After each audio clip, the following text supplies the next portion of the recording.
हिंदी साहित्य की वरिष्ठ कथाकार चित्रा मुदगल जी की लिखी हुई कहानी सुनिए, अढ़ाई गज की ओढ़नी। तो शुरू करें कहानी, अढ़ाई गज की ओढ़नी।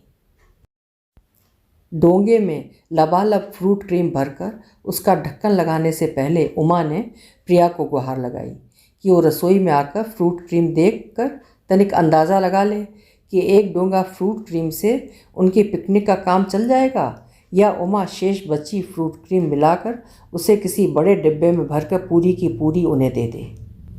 दरअसल खाने पीने की अन्य वस्तुएं बांटी गई जिम्मेदारी के मुताबिक बच्चे अपने अपने घरों से पकवाकर या बनी बनाई संग ला ही रहे थे, लेकिन मामला दिन भर का ठहरा और जैसा कि उसके अपने बचपन का अनुभव उसे सचेत कर रहा है कि अमूमन बच्चों को पिकनिक में कुछ अधिक ही भूख लगती है, तो संभावना ये भी हो सकती है कि लगभग 2-2.5 किलो फ्रूट क्रीम उनके लिए पर्याप्त ना हो। जो भी हो, एक कटोरी वो केदार के लिए अलग निकाल कर रख देगी। इतनी सी बेईमानी उसके लिए अति आवश्यक है। केदार को मालूम है कि प्रिया की पिकनिक की खातिर आज घर पर फ्रूट क्रीम बन रही है। कार्यालय के लिए निकलने से पूर्व वे उसे याद दिलाते हुए निकले कि वो उनका हिस्सा अलग निकाल कर रखना न भूले। अधैर्य के मामले में वे 5 पूरा कर रही केजी की विद्यार्थिनी बेटी प्रिया को प्रतिद्वंद्विता में पछाड़ते हुए उससे 2 कदम आगे जा खड़ा होने में नहीं सकुचाते। सुन क्यों नहीं रही हो प्रिया? ऊब कर उमा ने अटकराहट से मुक्ति पाने के लिए उसे दोबारा गुहार लगाई। जवाब में आई मम्मी सुनकर खींच छिटकी। आया आई बाप बेटी दोनों में ही किसी बात को विशेष महत्व न दे उसे लटकाए रखने का अवगुण है। तय है कि बिना 3-4 बार आया आई करवाए हुए वे हाजिर होने से रहे। उसने प्रिया को तीसरी पुकार लगाई, फिर एहतियातन 1 कटोरी फ्रूट क्रीम अलग कर कटोरी फ्रिज में सरका दी। हालांकि जानती है कि कटोरी पकड़ाते ही केदार मुंह बिदकाएंगे। मैडम, इसे मुंह में डालूं या कान में चुआऊं? छटाक में उनकी गुजर होने से रही। उनकी दशहरी आमों की खवाई का प्रसंग उसे किसी कष्टकर घटना से कम आतंकित नहीं करता। सेर खांड आम तुलवाना उन्हें तौहीन लगती। 6-7 चढ़े तुले पिद्दी से आमों से भला उनका क्या होना? स्वस्थ तगड़े आम सिर्फ विदेशी ही खा सकते हैं। किसी रोज़ कार्यालय से घर पलटते हुए वे गोलचा वाली सब्जी मंडी में 3-4 पेटी आम तिपहिया में रखवा लाते। मनोयोग से पेटियां खोली जाती। खोलने के उपक्रम में उसकी रसोई की डसी करछुल शहीद हो जाएं तो उनके उत्साह उमंग में छदाम भर खोट आने से रही। तदुपरांत आमों की छटाई शुरू होती। तैयार आम धुलते और बाल्टी में फ्रिज की सारी ठंडी बोतलें उड़ेल कर भिगो दिए जाते। उस रोज़ भोजन का कार्यक्रम गोल कर बाप बेटी, जो कोहनियों तक सुअरियों के थूथन से होंठ सिकोड़ सुड़प रस खींचकर आम चूसने पर पिलते कि उनकी सौंधी हुई मुखाकृतियाँ उसे भीतर तक घिना सेहरा कई रोज़ तक आमों के निकट न फटकने देती। वितृष्णा से भर वो चेतावनी पर चेतावनी टिकाती हुई बर्राती कि इतने आम इकट्ठे खाने से उनके पेट में पाक पड़ सकती है, आँखें आ सकती हैं, फोड़े फुंसियाँ हो सकती हैं। मगर केदार के संग पट्टू तोते सी उनका अनुसरण करती हुई न वो बित्ते भर की छोकरी चेतती न केदार। कुछ नहीं होने का। केदार उसकी फिजूल की चिंता पर लापरवाही से हाथ झटकते। हाँ, 2-4 रोज़ बाद पता चलेगा। कैसे पता चलेगा? बाल्टी भर दूध पिएंगे। बाल्टी भर दूध पिएंगे? बप्पा तुम्हारे भुर्री भैंस बंधवा गए दरवाजे? क्यों? वो चिढ़ छूटती। चिढ़ती क्यों हो? दरवाजे ना सही गली में बंधी नहीं हुई है मदर डेयरी, मशीनी भैंस? और मेरे बप्पा ने ना सही मालकिन, सरकार ने बंधवाई तो सही। उसने मुंडी झटक जैसे केदार की बेहुदगियाँ झटकी और प्रिया को चौथी कर्कश हुई हाँक लगाई। स्वर में प्रखर हुई कर्कशता का अपेक्षित असर हुआ। फुदकती हुई प्रिया उसके निकट आ खड़ी हुई। क्यों बुला रही मम्मी? पहाड़ ढो रही थी? बालकनी में चटाई खोज रही थी मम्मी, मिलके नहीं दे रही है। प्रिया की हाथ नचाकर बोलने की भोली मुख मुद्रा ने उसकी खींच रिझाई। मुझसे कहा होता चल फ्रूट क्रीम देख, पूरी पड़ जाएगी तुम सबको। ऊंचे प्लेटफॉर्म पर रखे डोंगे की ओर देखने के लिए प्रिया पंजों के बल उचकी। डोंगे पर नज़र पड़ते उसके उल्लसित चेहरे की चमक कुम्हला आई। बस इतनी थोड़ी कम लग रही है? और नहीं तो क्या? और नहीं कि बच्ची, इतनी देर से काहे के लिए मैं चिल्ला चिल्ला कर मचाए हुए हूँ? हो गए तुम कितने सब? हम सब मिला के सोचने की मुद्रा में आंखें ऊपर टांग प्रिया ने पलकें पटपटाई। होंगे कोई 21। मगर मम्मी, बबलू की मम्मी उसकी बीमार नानी को देखने गांव गई हुई हैं। खाने के लिए वो अपने घर से कुछ भी नहीं ला सकता। उसके पापा हमारे पापा जैसे नहीं। कहते हैं इतने सारे बच्चों के लिए कुछ खरीदने के लिए उनके पास पैसे नहीं। रिया कह रही थी उसके पापा झूठ बोलते हैं, वे रोज़ रात में ड्रिंक करते हैं। ड्रिंक में पैसे नहीं लगते मम्मी। लगते होंगे, तुझे पंचायत से मतलब? श्वेता बेचारी भी कुछ नहीं ला पा रही। प्रिया ने उसकी झिड़की अनसुनी की। पिकनिक पर भेजने को ही राजी नहीं हो रही थी उसकी मम्मी। हम लोगों ने आंटी को बहुत मनाया, कह दिया साथ खाने पीने को भले कुछ मत लीजिए आंटी, बस श्वेता को भेज दीजिए। और मम्मी, बस कर अपना पिकनिक पुराण, ऊब कर टोक दिया उसने। फिर 2.5-3 किलो का खाली स्टील का डिब्बा उसे दिखाकर पूछा कि क्या वो पूरी की पूरी फ्रूट क्रीम इसी डिब्बे में उड़ेल कर दे दे। प्रतिक्रिया में प्रिया की बाँछें खिल उठीं। सिर हिलाते हुए हामी भरी उसने। श्वेता की मम्मी बहुत गंदी है मम्मी। क्यों? बड़ों के लिए ऐसे नहीं बोलते बेटा। क्यों नहीं बोलते? निक्की की मम्मी भी नौकरी पर जाती है, मगर वे आंटी साफ बोली सुबह टाइम नहीं मिल पाएगा कोई ख़ास डिश बनाने के लिए। पर मैं एक काम कर सकती हूँ, नीचे सब्जी वाले से कहकर तुम लोगों के लिए 2 अंगूर की पेटी मंगवा दूँगी। आंटी अच्छी नहीं मम्मी? अब की उसने कोई प्रतिक्रिया नहीं व्यक्त की। डिब्बा बंद कर उसे तौलिए में लपेटा और आहिस्ता से पिकनिक पर ले जाने वाली कंडी में सरका दिया। परोसने के लिए संग एक बड़ा सा चम्मच और रख दिया। खाने के लिए कागज़ की प्लेटें, लकड़ी की चम्मचें। ध्यान से देख, कोई और चीज़ तो नहीं साथ रखनी? कंडी की ओर संकेत कर उसने प्रिया से पूछा। स्वीकृति में चिबुक हिलाई प्रिया ने। बोल। हाथ पोंछने के लिए पेपर वाले रुमाल रखे तुमने? ओह, खिसियाई हुई सी उसने माथे पर हाथ मार अपनी याददाश्त को कोसा। कैसी भुलक्कड़ हो रही मैं। रसोई प्लेटफॉर्म के कैबिनेट की निचली दराज में से उसने फुर्ती से पेपर रुमालों की एक गड्डी निकाली और कंडी में सरका लगे हाथ प्रिया को हिदायत थमाई कि वो परोसते समय जब भी फ्रूट क्रीम के डिब्बे का ढक्कन खोले तनिक सावधानी बरते। लबालब भरा हुआ है डिब्बा, असावधानीवश छलक सकता है। संतुष्ट भाव से कंडी उसने खाने की मेज के ऊपर लाकर रख दी। चलो जिम्मा निपटा। तादल अर्थात चादर भी इची कंडी में लाकर लग दूँ मम्मी? प्रिया ने पूछा। ले आ। आनंदा तिरेक में प्रिया एकदम से लड़िया कर तुतलाने लगती है। उसे बुरा नहीं लगता। बुरे लगते हैं उसके अटपटे से सवाल। टीवी का एक विज्ञापन देखते हुए अभी परसों ही उसने अचानक पूछा, ऐसी ब्रा हम कितने बड़े होकर पहनेंगे मम्मी? चुप कर, फालतू के सवाल ना किया कर। कनखियों से केदार की ओर देख प्रिया को बुरी तरह घुड़का उसने। असंतुष्ट सी प्रिया अचकचा कर टीवी के पर्दे की ओर घूरने लगी। उनके समय में बच्चे ऐसे बेहूदे सवाल कर सकते थे। तब वे सवाल कम करते और सुनते अधिक थे। और उसकी मनोवैज्ञानिक धारणा ही नहीं, विश्वास है कि सुनने वाले बच्चे अक्सर चिंतन मनन ही नहीं करते, गुनने में भी अव्वल होते हैं। चटाई लाकर उसने कंडी के बगल में रख दी, मगर चिंता हुई। सामान तू अकेली उठाएगी कैसे एक साथ इतना? छोड़ आऊँ तुझे ऊपर चल के? नहीं नहीं, अपना सामान हम खुद उठा के ले जाएंगे। आत्मविश्वास से भरी नन्ही जान ने प्रतिवाद किया। फिर घर के खुले दरवाजे की ओर प्रतीक्षारत उत्सुकता से देखा। सीढ़ियों पर लिफ्ट का दरवाज़ा धाड़ धाड़ बंद होने और खुलने से बच्चों में व्याप्त उत्सव जैसी चटकई की हलचल का शोर शराबा ताज़ा बयार के लयात्मक आलोड़न सा घर में दाखिल हो रहा था। उन्हें ठीक 9:30 बजे बिल्डिंग की छत पर एकत्र होना है। 9:30 होने को है। उससे उम्मीद नहीं कि वे 10 बजे तक भी पर इकट्ठे हो पाएंगे। आहट पर नज़र उठी तो पाया कि नीचे वाले आरिफ खान साहब का छोटा बेटा सिराज बगल में कैरम बोर्ड दबाए, दूसरे कंधे पर खाने का सामान का थैला लटकाए प्रिया को वहीं से पुकारता हुआ घर में प्रविष्ट हुआ। कैरम बोर्ड सिराज के बगल में दबा हुआ देख उमा को हंसी आ गई। उसने चुटकी ली। ये कैरम बोर्ड लाद के कहाँ चल दिए मियाँ? पिकनिक में खेलने के लिए आंटी, सिराज जवाब में हुलसा। वो तो ठीक है, लेकिन इसमें तो सिर्फ 4 जने ही बैठकर खेल पाएंगे और तुम लोग इतने कम नहीं। सिराज ने असमंजस में भरकर प्रिया की ओर देखा।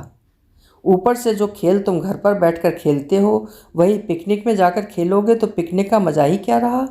वहाँ तुम सबको वो खेल खेलना चाहिए जिसे तुम सब मिलकर एक साथ खेल सको। नहीं प्रिया, चल छोड़ दे इसे यहीं। उसके तर्क से प्रिया सहमत हुई। ऊपर मिलकर हम सब तय करेंगे कौन सा खेल खेलें। अंत्याक्षरी हम सब खेलेंगे ही, खो खो खेल सकते हैं, नहीं मम्मी? सिराज कुछ पल ऊहापोह में ठिठका हुआ खड़ा रहा, फिर एकदम से मुड़ा। मैं कैरम घर पर न रखाऊं? जल्दी दौड़ के रखा ना, देखना हम सब पीछे पहुंचेंगे पिकनिक में। प्रिया अधीर हुई। अचानक उमा को ख्याल आया, रोज़मर्रा के कामों में उलझने से पहले वो तनिक प्रिया से ये जान ले कि पीने के पानी के ऊपर कोई ठीक से व्यवस्था कर रखी है उन लोगों ने या नहीं, वरना कहीं ऐसा ना हो कि ऐन शिकार के समय कुतिया हगासी हो। हमारा इंतजाम कोई आपकी तरह भूल भुलक्कड़ वाला नहीं मम्मी, सब रख के पेपर रुमाल रखना ही भूले जा रही थी। प्रिया ने कटाक्ष किया। कीरत ला रहा है ना पानी का बड़ा सा मयूर जग, पीने के लिए प्लास्टिक के छोटे छोटे गिलास भी। कैरम बोर्ड रखकर सिराज हाँफता हुआ ऊपर आया। सिराज को देखते प्रिया फुर्ती से अपनी कंडी उठाने दौड़ी। चटाई भर उठवाने के लिए मदद के अभिप्राय से उसने सिराज की ओर देखा। सिराज ने लपक कर उसकी चटाई उठा ली। लदे फदे बच्चों को घर से निकलते हुए देखकर अनायास वो भावुक हो आई। उसके नथनों को सहसा ईंटों के भट्टों में पकती कच्ची ईंटों की सीजन की सीजी सीजी धुआं छोड़ती महक सुवासित कर गई। घर का दरवाज़ा बंद करने के लिए पलट ही रही थी कि अचानक एक अन्य आशंका ने दर दबोचा। अबोध बेसब्र मैं सामान कहीं सीढ़ियों से ही छत की ओर न चल दें। घर उसका है, दूसरे माले पर, और छत 7वें से ऊपर। उचित यही होगा कि वो उन्हें अपने सामने ही लिफ्ट में चढ़ा दे। दिमाग तभी निश्चिंत हो पाएगा। पलट कर घर से बाहर हुई और तेजी से कॉरिडोर में खड़े बच्चों की ओर बढ़ी। अचानक सीढ़ियों पर किसी के उतरती तालबद्ध पदचाप ने उसका ध्यान अपनी ओर आकृष्ट किया। 5वें वाले MMTC के सिन्हा साहब इकहरी काया अकड़ाए हुए सीढ़ियाँ उतरते दिखे। बच्चों को लिफ्ट की प्रतीक्षा में खड़े हुए पाकर सहसा वे उसे संबोधित करते हुए उबल पड़े। इन बेहूदों को देख रही हैं मिसेस सिंह? पिकनिक क्या मन रही है इनकी, सुबह से आफत मचा रखी है कमबख्तों ने। ऊपर नीचे सेकंड भर के लिए भी लिफ्ट खाली नहीं छोड़ रहे। दूध वाला अलग भिनक रहा है। खैर उसकी छोड़िए, मैं स्वयं अभी 5 मिनट तक लिफ्ट का बटन दबाए खड़ा लिफ्ट की प्रतीक्षा करता रहा, मगर जिसे देखो वही अपने फ्लोर पर लिफ्ट रोके बैठा हुआ है। बच्चे आपको वर्जिश का मौका देना चाह रहे हैं, जानते हैं कि इधर आपका घूमना फिरना कम हो रहा है।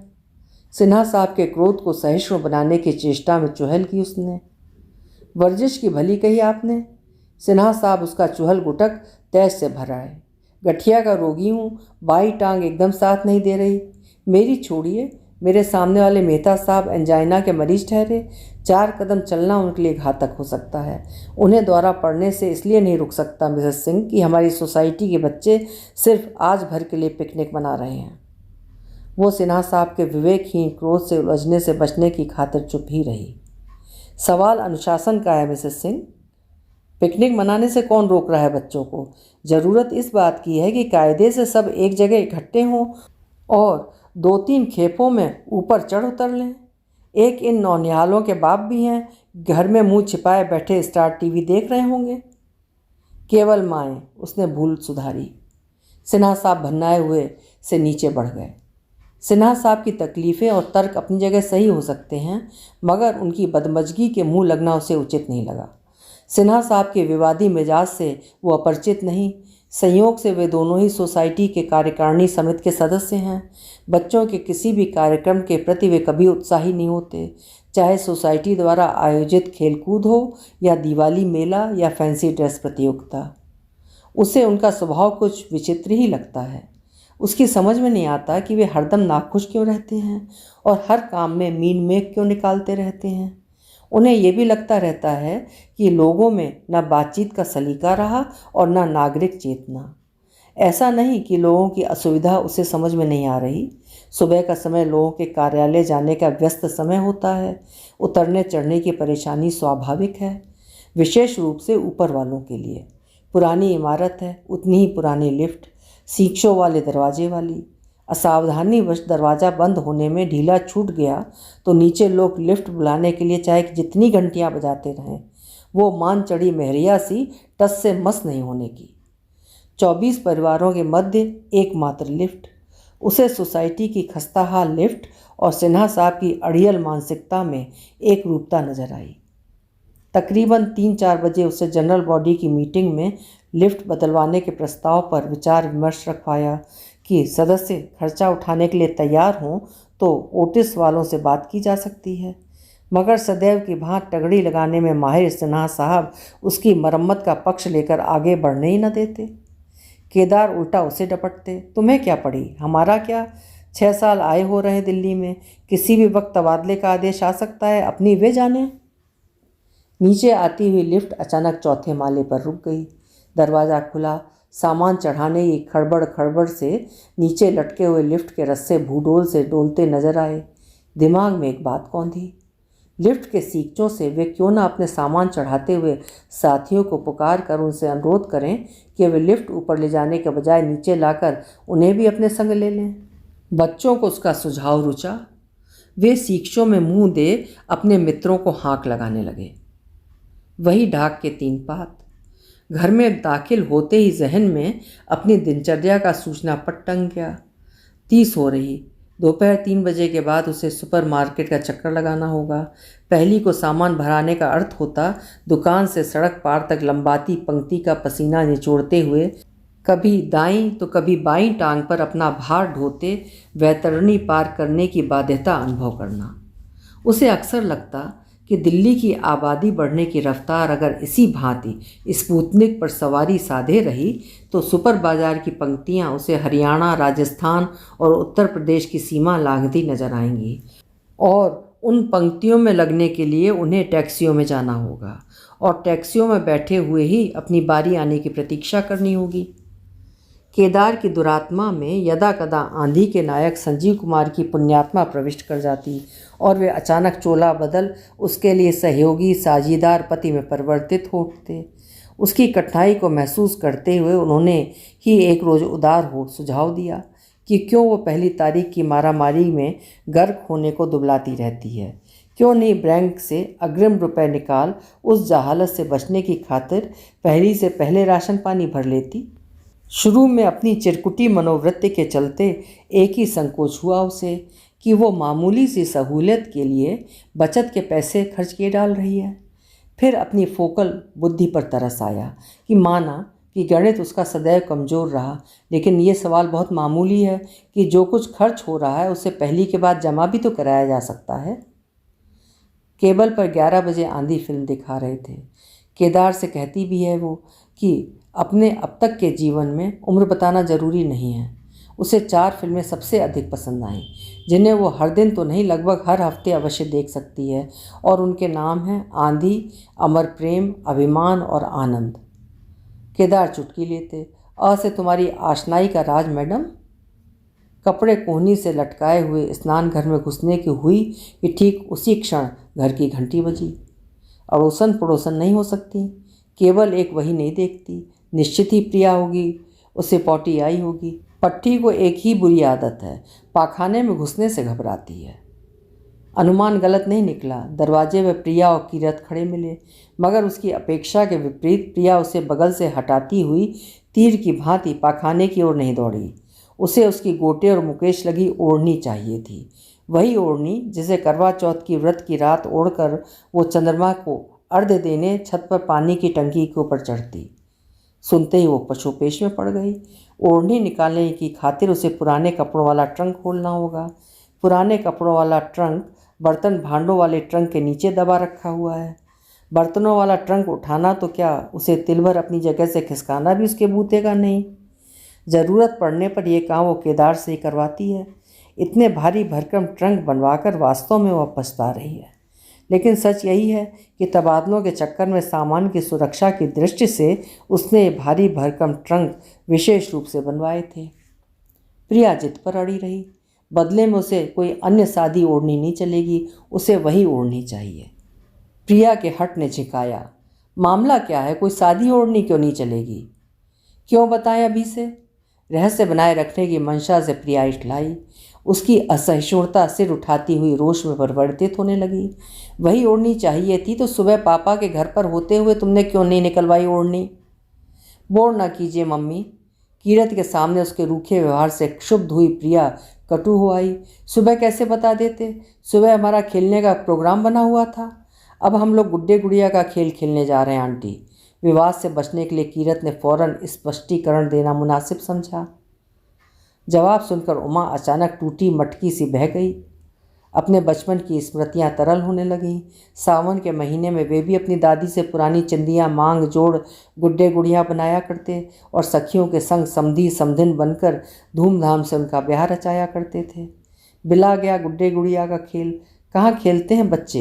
नगरीय जीवन में संवेदनाएं गहराते, संबंधों को रेशे रेशे जोड़ते गठियाते, शक्लें पहनते, भावनाओं से ओत प्रोत गुड्डे गुड़िया का खेल, पैया पैया चलना, खड़े होना आराम नहीं कर पाते शिशु कि उन्हें जबरन पकड़ा दिए जाते हैं, खेलने के लिए बुद्धि को तराशते धार जैसे पजल्स। निरे बेवकूफ़ हैं बच्चे। उसे जरा सी भी भनक देते तो वह एक से एक सजीले गुड्डे गुड़िया नहीं बना देती उनके लिए। देखते ही नादानों की आंखें फैल जाती। अधिक तर्क वितर्क रंग में भंग डालने जैसा ही अरुचिकर होगा, सोचते हुए वो अपने सोने के कमरे में प्रविष्ट हुई। ट्रंक पर रखा सामान हटाया, बर्तन भरे ट्रंक को पूरी शक्ति और एकाग्रता निचोड़ पहले एक और खिसकाया, फिर साहसपूर्वक उसे नवाकर उसका एक सिरा फर्श पर टिका संतुलन बनाए रखकर उचकाकर धीरे से नीचे उतारा। इसी प्रयास में चट्टान उचकाने जैसी अथकता से चूर हो बुरी तरह हाँफ गई। नाल उखड़ने की आशंका ने ऊपर से डराया, मगर अपने भय को झटक ट्रंक अपने बल बुद्धि के बूते अकेले नीचे उतार लेने की सफलता ने उसे नई शक्ति और स्फूर्ति से भर दिया। ओढ़नी ढूंढनी नहीं पड़ी। पुरानी धोती में जतन से सहेजी लपेटी ऊपर ही रखी मिली। ओढ़नी देखते प्रिया की बटन जैसी गोल आंखें कारू का खजाना में हासिल करने जैसी खुशी से उद्दीप्त हो टिमटिम कर उठीं। मौके का लाभ उठाते हुए स्वर में फुसफुसाहट बोल उसने अपनी जिज्ञासा दोहराई। बताया नहीं तुम लोगों ने कि आखिर 2.5 गज की ओढ़नी का करोगे क्या। मतलब सद गया। फुसलाहट बेअसर रही। पोटली ले वे दोनों फुदकते हुए जाने के लिए मुड़े। उनका मतलबी होना गहरे अवसन्न कर गया। उसे भारी भरकम ट्रंक अकेले चढ़ाता हुआ देख सहायता को आगे आने की बात तो दरकिनार रही। कुछ एक पल अकेले निकट खड़े रहने भर को भी उन्हें राजी हुआ न पा खिन्नता चिढ़ में बदल गई। ओढ़नी लिथड़ने ना पाए प्रिया, मेरे चढ़ाए की है सुना। प्रत्युत्तर में दरवाज़ा बंद होने की कर्कश धड़ाम कानों में धमकी। अपने को समझाया कैसी नादान हो रही है। बच्चों का अपनी पिकनिक में मगन होना स्वाभाविक है और उनकी वो संलग्नता उसकी उपेक्षा नहीं। घड़ी की ओर नज़र उठी। बड़ी देर से ठेली पड़ी बेचैनी हरियाई। बच्चों के तमाशे में देर उसकी फिल्म गई कैसे। बेवजह दिख हो रही। टीवी चलाकर नहाने के लिए क्यों नहीं घुसती। कुछ नहीं तो नल बंद होने की अवस्था में संवादों की झाएँ कानों में पड़ती हुई उसे तसल्ली देती रहेगी कि उसके देखने से कुछ विशेष नहीं छूटा। पार्श्व संगीत के मात्र उतार चढ़ाव सुनकर ही वो अनुमान लगाने में सक्षम है कि आंधी में इस समय पर्दे पर कौन सा दृश्य चल रहा होगा। टीवी चलाते ही पर्दे पर संजीव कुमार दिखाई दिया। उफ, किस कदर भद्र दिखाई पड़ता है संजीव। शरद के नायकों सा कुलीन भद्र। सामने से न हट पाने का प्रलोभन दुरियाती हुई वो फौरन स्नान घर में जा घुसी। कहीं ऐसा ना हो किसी आवश्यकतावश बच्चे दोबारा घर की घंटी बजाएं तो बजाते रहें। दरवाजे की भनभनाहट से प्रिया को अनुमान हो जाएगा कि मम्मी ज़रूर नहा रही होंगी। अपना अभीष्ट वे कहीं से भी पूरा करने में समर्थ हैं। कीरत, विशु, सिराज, रिया, शानू के घर की घंटी बजा। बस उसे एक ही अनमनाहट हो रही थी, ऊपर तौर पर सामान्य बने रहने की चेष्टा के बावजूद। उसकी चढ़ावे की ओढ़नी सत्यानाश न करके रख दे बच्चे। गुड्डे गुड़िया की चर्चा ना होती तो शायद वो इस सीमा तक भावुक ना उठती कि प्रिया के हट के सामने घुटने टेक दे। पुरानी आदत है, करके पछताए, ना करे तो बिलबिलाए। नल बंद कर दिया अचानक उसने। सुचित्रा सेन की ही आवाज़ है ना, भारी भावुक भुरभुरी। संवाद पूरा होते ही नल की धार पूर्वत खोल दी। कुछ ना कुछ लापरवाही होगी ही होड़नी के संग। सयानों और बच्चों के इस्तेमाल में फ़र्क जो ठहरा। फिल्म समाप्त होते ही अवसाद भरे मन से उसने रसोई का चक्कर लगाया। कटोरदान खोलकर देखा, तरकारी का ढक्कन उठाया, तरकारी सूंघी, फिर भी खाने की इच्छा नहीं हुई। अपने लिए वो 2 रोटी अधिक सेक कर नहीं रखती। ऊपर से आज प्रिया के खाने से निर्ताहट है, लेकिन अनिच्छा का कारण न प्रिया की अनुपस्थित है न उसकी अस्वस्थता। संजीव को छोड़कर आरती मतलब सुचित्रा सेन का अपनी राह हो लेना ही उसके भावुक हृदय को सघन उदासी में शिकार दबोच जल में उतर गए घड़ियाल सा खींच ले गया। विचित्र अनुभव है। अवसाद के घटाघोप में एक किस्म की एकांतिकता का निरासक्त आनंद अनुभव करते हुए वो उससे बाहर निकलने को राजी नहीं, मगर महीने की 30 तारीख अपना कटोरा लिए खड़ी अवदान मांगती बाहर आने के लिए विवश कर रही है। सुगढ़ गृहिणी सी बहुत सारे नियमों में उसने ये नियम भी बना रखा है कि माह के आखिरी सप्ताह में स्टील के डिब्बों और भरनियों के शेष अन्न, दालें, मसाले पॉलीथीन की थैलियों में खाली कर डिब्बे भरनियाँ महरी से धुलवा धूप में अंधा पोंछ पाँच चमका कर सहेज के रख लेती, ताकि राशन आने पर फटाफट चीज बस्त भर यथास्थान रख सके। पारंपरिक भोजन विधियों में उसे विशेष रुचि है। केदार और प्रिया को उतनी ही अरुचि। उसकी रसोई की चमक केदार की आंखों में खटकती। अक्सर न चूक वे फिरकी लेते। वस्तुओं के नाम लिखे, लेबल लगे, चौंध पैदा करते डिब्बे बर्नियाँ सजी उसकी रसोई उन्हें किसी वैद्याचार की छोटी मोटी दुकान का भ्रम देती सी प्रतीत होती। केदार का कटाक्ष वो उधार नहीं रखती, फौरन तरकश कस लेती। आखिर उसके रसोई प्रेम में बुराई क्या है? उसे तो कम से कम उसके इस लगाव से परम संतुष्ट होना चाहिए कि उनकी खानदान की नाम रखने के लिए पाक कला में दक्ष कोई एक बहू घर आई, जो उनके पुश्तैनी धंधे में गहरी रुचि रखते हुए प्रकट करने में लज्जित नहीं होती कि उसके ददिया ससुर और ससुर जी की संडीला स्टेशन के बाएं निकलते ही चौरस्ते से लगी छोटी सी गुप्ता मिष्ठान भंडार नाम की दुकान थी, कि उसके ददिया ससुर संडीले के ख्यात असली घी के स्वादिष्ट लड्डुओं के थोक व्यापारी थे, कि पारिवारिक हित में जिनके बेटों ने उच्च शिक्षा प्राप्ति के लिए काशी हिंदू विश्वविद्यालय में दाखिला लेते ही 2 क्रांतिकारी कदम उठाए। अपने नाम केदारनाथ बद्रीनाथ के आगे गुप्ता हटाकर सिंह जोड़ लिया और पिता की चलती दुकान व्यवसाय बदलने की एवज में बिकवा दी। लड्डू आज भी छोटी छोटी डलियों में सजे संडीला स्टेशन पर बिकते हैं, लेकिन लोग कहते हैं कि उन लड्डुओं में वो अनोखा स्वाद कहाँ जो स्टेशन पर गाड़ियों के लगते ही ठसाठस हुए पड़े डिब्बों में से सवारियों को प्लेटफॉर्म पर उतरने के लिए विवश कर दे। अनपेक्षित प्रहार से खिसियाए हुए केदार बगल झांकते फौरन प्रिया की ओर देखने लगते, जो इनकी परस्पर झौं झौं से विरक्त चल रहे टीवी के सामने खड़ी हूबहू नायिका का अनुसरण करती। उसी की भांति अपनी बटन जैसी आंखें चमकाती, कूल्हे मटकाती, कमर बल खाती, टांगे हाथ झटकाती, सपाट छाती थर्राती, गीतों के तालबद्ध बोलों पर होंठ चलाती, नृत्य में कह लेने में क्या हर्ज है, लीन होती। रात सैया ने ऐसी बॉलिंग करी, एक ओवर भी मैं खेल पाई नहीं। देख कर केदार राहत की सांस भरते। केबल ना होता तो शर्तिया उनकी इज्जत बचनी मुश्किल हो जाती। हो चुका आराम, बिस्तर छोड़ देना चाहिए उसे। दिमाग सांप और नेवले सापने को ही निकलने को आतुर, पल पल पैतरे भांजता घात लगाए हुए है। कपड़े लत्ते बदल कर तैयार हो ले फटाफट। साड़ी लपेटते हुए उसे बच्चों का ख्याल हो आया, फिर स्वयं को फटकारा। नाहक परेशान हो रही। बच्चे अम्मत गम्मत करते मस्त होंगे अपनी हुड़दंगों में।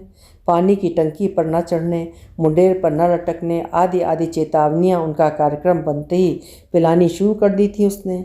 उनकी खैर खबर लेने एक वही नहीं पहुँचेगी, छत पर तो क्या कोई ना कोई पहुँच ही रहा होगा। मिसेस दुग्गल वैसे भी अधीर हृदय और आशंकित रहने वाली महिला हैं। अक्सर जो नहीं होने वाला उन्हें होता हुआ नजर आता है। ऊपर से रक्तचाप की मरीज, ना खुद चैन से बैठ पाती, ना औरों को बैठा हुआ सह पाती हैं। छत का चक्कर अब तक लग चुका होगा उनका मुआयने के लिए, कि कहीं ऐसा ना हो कि खेल खेल में कोई हुड़दंगी बच्चा 7वें माले से नीचे टपक पड़े।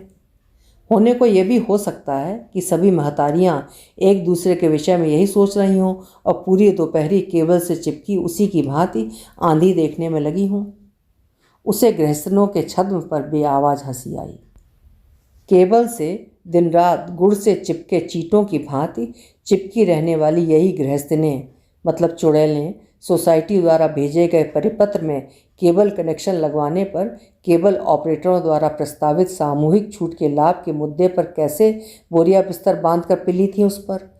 हो चुकी बच्चों की पढ़ाई। स्कूल से लौटते बच्चे अपने लिए विशेष रूप से प्रसारित होने वाली कार्टून फिल्म देखेंगे या फिर MTV के होई होई नंगे नाच उनका गृह कार्य कौन निपटाएगा? उनकी माएँ? मिस्टर सिन्हा 5वें माले वाली मिसेस कृपलानी के सुर में सुर मिलाते हुए अपनी किताबी हिंदी में भाषण झाड़ते से उन्हें समर्थन देते हुए कहने लगे कि अबोध वय में प्रत्येक क्रियाकलाप बच्चों के लिए कौतूहल और जिज्ञासा का विषय होते हैं, जिन्हें वो केवल जानना ही नहीं चाहते, स्वयं अनुभूत भी करना चाहते हैं। बंदर और बच्चों में फर्क नहीं, वास्तविकता ये है कि उनकी स्वाभाविक प्रकृति अनुकरण की होती है। सिन्हा साहब सोसाइटी की कार्यकारिणी समिति की बैठक में केबल वाले मुद्दे पर उसे प्रगतिशील विचारों के सबसे बड़े दुश्मन नजर आए। वो भी नंबरी अड़ियल ठहरी। कौन उनके प्रभाव में आने वाली? आक्रामक हो एकदम किटकिटाई। इसका मतलब ये हो गया कि हम जहाँ हैं वहीं ठहरे रहें, कुएं के मेढक बने। ठीक कह रही हैं मिसेस सिंह। कार्यकारिणी समिति के एक अन्य सदस्य अहलूवालिया उसके तर्क से सहमत हुए। अहलूवालिया के समर्थन के पीछे उनकी आपसी अनबन थी या उसके आधुनिक विचारों में अपनी मान्यताओं की पुष्टि। उस समय उसके लिए विश्लेषित कर पाना संभव न था। केवल तसल्ली के लिए इतना ही पर्याप्त लगा कि उनके समर्थन ने उसके पक्ष को मजबूत ही नहीं किया, बल्कि उसका साहस बढ़ा, उसे सिन्हा साहब से उलझने की नई स्फूर्ति से भर दिया। उन समस्याओं और दबावों को आप नज़रअंदाज नहीं कर सकते जो दिन पर दिन सामाजिक जीवन को कठिन बना रहे हैं। सिन्हा साहब ने उसे चुभती नज़रों से देखा। महंगाई की चौतरफा मार को लेकर सोचना होगा मिस सिन्हा साहब। 25 रुपये का टिकट खरीदकर सिनेमा देख पाना संभव है आज के ज़माने में? ऊपर से थिएटर में परिवार के संग बैठकर फिल्में देखने लायक बची हैं। उसने पैतरा भांजा।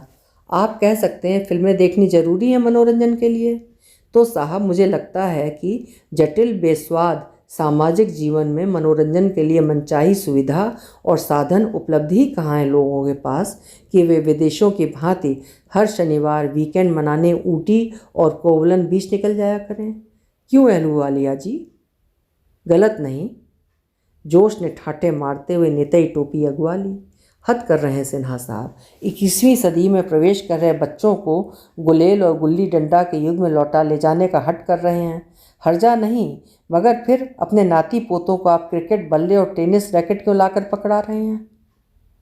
तर्क करते हुए महसूस हुआ कि वो सिन्हा साहब के अंतर विरोधों को नहीं उधेड़ रही, उनकी आड़ में स्वयं उधड़ रही। बेमौके अपने को कटघरे में घसीट रही आंतरिक उधेड़बुन को कंधे पर आ चिपकी बरसाती पाखी सा झटक उसने। केबल के सकारात्मक पक्ष देखिए। पूरी दुनिया सिमटकर आपकी बैठक में आ गई। खेल कूद, भ्रमण, जीवन शैली, राजनीतिक हलचलें, आविष्कार, शिक्षाप्रद फीचर्स सोच को खुली हवा और खुला दायरा ही नहीं देते, मानसिक खुराक भी देते हैं। और ज्ञान, दृष्टि, सौंदर्य बोध, साहस, आत्मविश्वास सभी कुछ आप में पैदा करते हैं। इन उपलब्धियों को कैसे उपेक्षित किया जा सकता है? अपनी विश्लेषणात्मक क्षमता ने एक बार फिर आत्ममुग्ध किया। उपजी अपेक्षित प्रतिक्रिया ने कुछ और। कार्यकारिणी के दुविधाग्रस्त सदस्यों के मनोभावों पर अपना लोहा ठोस होता नजर आया। सोचिए, 4 साल का बच्चा अखबार नहीं पढ़ता, लेकिन यह जरूर जानता है कि अमेरिका के राष्ट्रपति क्लिंटन हैं और टेनिस मैच का नतीजा क्या निकला। माइकल जैक्सन और टीना टर्नर कौन हैं? कैसे बताइए? सदस्यों के चेहरे अभिभूत हुए। विजित भाव ने मूछें मरोड़ी। उसे लगा प्रस्ताव के हक में अब और अधिक कुछ बोलने कहने की जरूरत नहीं। गिनाने को अब अन्य बहुत से फायदे धारा प्रवाह गिना सकती है। तर्कश में तीर चूके नहीं। मसलन केबल का प्रणेता चाहे जो भी व्यक्ति रहा हो, निर्विवाद रूप से वो मनोचिकित्सक जैसी गहरी सूझबूझ का चमत्कारी व्यक्ति रहा होगा, जिसने दिनों दिन दुश्वार होते जा रहे मनुष्य जीवन को विक्षिप्त होने से बचा लिया। जिन सोसाइटीज़ में केबल पहुंच गया, वहाँ महिलाओं में आपसी प्रपंच खत्म हो गए। अभी कुछ रोज पहले केदार के कार्यालय सहकर्मी कुलकर्णी साहब की पत्नी तिलोत्तमा बता रही थीं कि पहले उनकी सोसाइटी में पत्ता खड़कता तो लोगों में परस्पर खानाफूसी शुरू हो जाती। अब हाल ये है कि पिछले दिनों उनके ऊपर वाले पड़ोसी चौधरी मोशाए की कॉलेज छात्रा बेटी 24वें माले वाले मुसलमान लड़के के घर अपनी ही बिल्डिंग में भाग गई, और तुर्रा ये कि पट्टी ने नियमित कॉलेज आना जाना नहीं छोड़ा, फिर भी उन लोगों को हफ्तों खबर ही नहीं लगी। तिलोत्तमा अपना एक निजी अनुभव उससे बांटे बिना न रह पाई कि एक समय था कि उनके और कुलकर्णी साहब के मध्य भयंकर मतभेदों के चलते संबंध विच्छेद होने की नौबत पैदा हो गई थी। उन लपटों पर गागर उड़ेली केबल ने।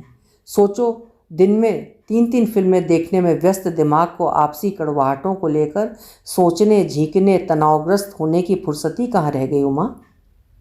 प्रस्ताव हस्ताक्षरित होने के समय सिन्हा साहब एक बार फिर पानी में डूबने से पूर्व भकभकाती बाल्टी से बौखलाए और जीवन को शुष्क और श्रीहीन बनाने वाले पोगापंथी समाज सुधारकों जैसे बहकने लगे।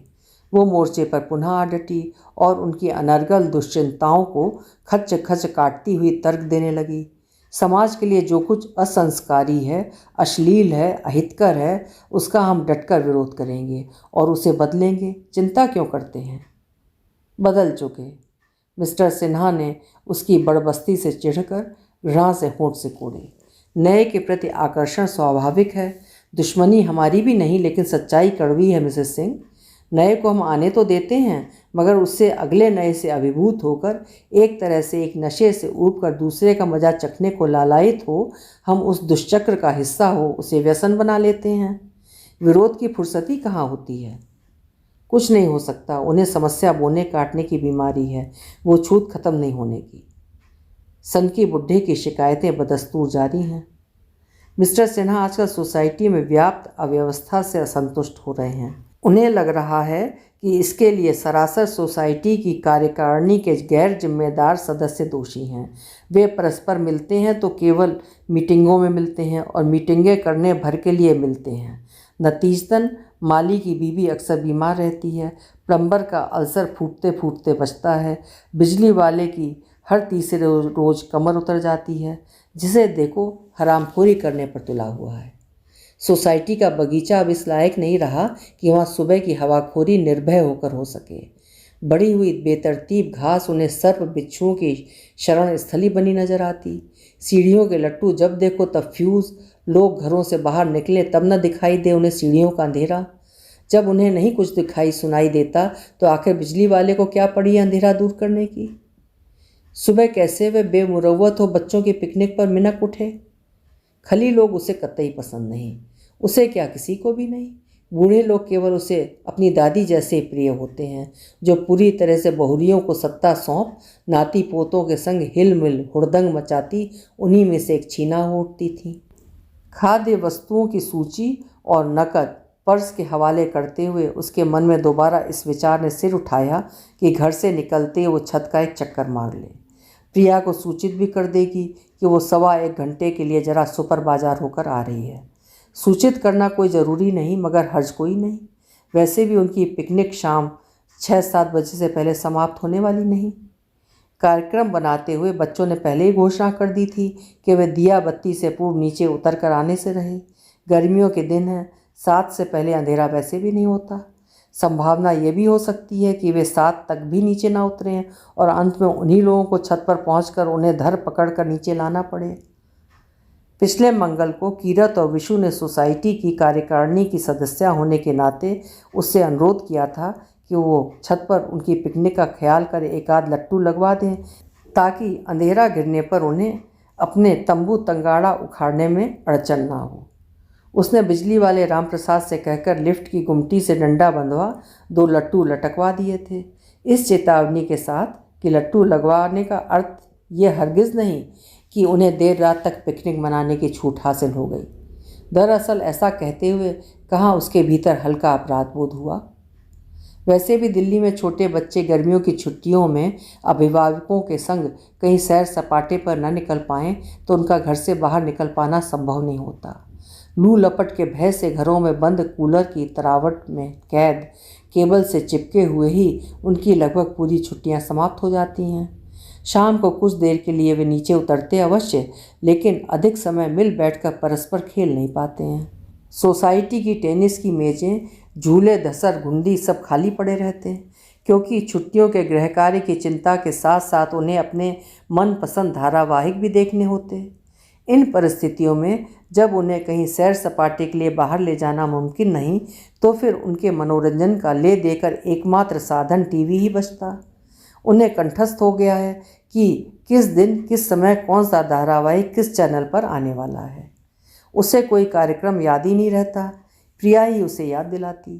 प्रिया की स्मरण शक्ति उसे चमत्कृत करती। कमबख्त एकदम कंप्यूटर है चलता फिरता। घर का दरवाज़ा बंद कर वो लिफ्ट की ओर बढ़ी। 7वें माले और छत के दरमियान यही कोई 8-10 सीढ़ियों का फासला होगा। सीढ़ियाँ पार कर वो छत में दाखिल हुई। छत का नज़ारा देख पल भर को मंत्रमुग्ध सी खड़ी रह गई। कमाल कर दिया नन्हे बच्चों ने, ऐसी रौनक मानो किसी उत्सव का पंडाल सजा हो। घर से लाई हुई चादरों को मुडेरों से लगे हुए पाइपों के सहारे बांधकर बड़ी कुशलता से उन्होंने चारों ओर कनातें सी तान रखी थीं। कुछ एक चादरों को गठियाकर धूप से बचने के लिए सिर के ऊपर चंदोबा। फर्श के खुरदुरेपन को चटाइयों और दरियों से ढका हुआ था। उन्हीं पर खाने के टिफ़िन बॉक्स, थर्मस, झूठी सुच्ची पेपर तश्तरियाँ, प्लास्टिक के गिलास, चम्मचें और यत्र तत्र बिखरे मुंह हाथ पुछे मुंजड़ पेपर रुमाल। उस बिखराव से अलिप्त वे गोलबंद बैठे हुए अलमस्ती में डूबे ताली पीट पीट कर झूमते हुए गाने में मगन थे। तू चीज़ बड़ी है मस्त मस्त तू चीज़ बड़ी है। गोल के बीच विष और नन्ही रिया कूल्हे मटकाते तालबद्ध थिरक रहे थे। पंजों के बल थिरकते और फिरकी की भांति गोल चक्कर मार 2-4 ठुमके भर लेने के अलावा थी उनमें कहीं ऐसी गजब की लोच। बच्चों को उसकी उपस्थिति का आभास नहीं हुआ। उसने भी घड़ी खांड उनके आत्मविस्मृत उल्लास का आनंद लेने के अभिप्राय से अपनी उपस्थिति प्रकट भी नहीं करनी चाहिए। अचानक रसमग्न हो उसका ध्यान गया कि बच्चों के गोल में प्रिया कहीं नहीं दिखाई दे रही। गोलबंद बच्चों की ओर उसने गौर से देखा। बैठे हुए बच्चों की उसकी ओर पीठ थी, मगर प्रिया को किसी भी मुद्रा में बैठे होने के बावजूद पहचानने में समर्थ थी। यहाँ नहीं तो कहाँ गई? दोबारा गौर करते हुए उसने अपने भ्रम का निवारण करना चाहा। प्रिया वहाँ होती तो दिखाई देती। अनिष्ट की आशंका अनायास काले पत्थर के टुकड़े पर उस तरह से उलट पुलट होती धार पाने लगी। कहीं मिसेस दुग्गल वाली दुश्चिंता सत्य ना निकले। लेकिन दूसरे ही पल उसने अपने कमज़ोर पड़ते मन को फटकारा। बच्चों के गोल में प्रिया की अनुपस्थित का अर्थ ये भी तो हो सकता है वो किसी काम से अपने किसी हमजोली के संग उसके घर गई हुई हो। आखिर ओढ़नी लेने वो कीरत के संग अपने घर आई नहीं? कोई अनहोनी घट जाए और बच्चों को उसकी भनक तक न लगे, ये संभव है? धीरज सीढ़ियों पर पांव रपटी देह से ढुढ़कने लगा। किसी बच्चे को बुलाकर पूछना ही होगा, सोचा। गोल से बाहर वेफर्स की थैली से पेपर प्लेट में वेफर्स निकालते हुए घुटनों के बल बैठे बैठे मस्ती में उचक रहे शानू को न गुहार लगा ले। ना ना, उसकी आवाज़ उनके जमे जमाए रंग में भंग डाल सकती है। तब एक उपाय है। उसने मुंह से की सिटकारी भरकर शानू का ध्यान अपनी ओर आकृष्ट करने की कोशिश की। दूसरे प्रयत्न के साथ ही झुक कर शानू ने उसकी ओर देखा और खिलता हुआ उसकी ओर बढ़ाया। आंटी, आप हमारी पिकनिक देखने आई हैं? उसने छटपटा कर शानू को छत के किवाड़ के पल्ले की ओट में खींच लिया। सुनो शानू, प्रिया नहीं दिखाई दे रही। प्रिया? शानू उसके अप्रत्याशित प्रश्न से हचकचाया, फिर तनिक असमंजस में भरकर उसकी ओर देखा। गई कहाँ प्रिया? शानू के असमंजस ने उसे घबरा दिया। वो हनीमून मनाने गई आंटी। शानू ने मुस्कुराते हुए कानों तक दांत फाड़े। दिमाग ठिकाने है तेरा? मैं ठीक कह रहा हूँ आंटी, प्रिया सिराज के साथ हनीमून पर गई। मतलब ये ना आंटी, हम लोगों ने सिराज और प्रिया को गुड्डे गुड़िया बनाया। रिया, प्रिया, श्वेता, किसी के पास कोई नई डॉल नहीं थी ना। उन्हें गुड्डे गुड़िया बनाकर हमने उनकी शादी की, उनकी बारात लेकर आए, उनका रिसेप्शन किया और फिर वे दोनों हनीमून मनाने स्विट्ज़रलैंड चले गए। शानू ने हाथ नचाते हुए पूरी बात की। उसकी जान में जान आई। चेहरे की अबूझियत छटकी। उनके ज़माने में गुड्डे गुड़ियों के खेल में दुल्हन ससुराल पहुंचकर मुंह दिखाई और पैलगी की प्रथा पूरी कर रही होती। ठीक है, कहाँ है तुम्हारा स्विट्ज़रलैंड? बताऊँ आंटी? बताओ जरा, मैं भी स्विट्ज़रलैंड घूम लूँ। स्वर में परिहास घुलाया। वो उधर पानी की टंकी के पीछे। शानू ने तर्जनी उठाकर छत के दाहिने हिस्से की ओर संकेत किया। जाऊँ आंटी? उसके जाओ कहने के साथ ही शानू मृग शावक सा पलट कर अपनी वेफर्स की तश्तरी की ओर लपका। वो दबे पांव स्विट्ज़रलैंड की ओर बढ़ी। सोचा अचानक प्रिया के निकट पहुंचकर उसे भौं करके चौंका देगी और देखेगी कि महारानी उसकी सगुन की ओढ़नी ओढ़े दुल्हन गुड़िया बनी कैसी लग रही है। मुंडेर और पानी की टंकी की दीवार के बीच एक चादर तनी हुई दिखी। उसने आहिस्ता से नीचे झुककर स्विट्ज़रलैंड की चादर उठाकर भीतर की ओर झांका। भीतर का दृश्य उसे स्तब्ध कर गया। उसकी ओढ़नी बिछाए लेटी प्रिया के ऊपर सिराज औंधा लेटा हुआ था। अभी आप सुन रहे थे चित्रा मुदगल जी की लिखी हुई कहानी अढ़ाई गज ओढ़नी। कहानी आपको कैसी लगी कमेंट सेक्शन में अपने विचार ज़रूर लिखिएगा। कल फिर मिलेंगे। आपका समय शुभ हो।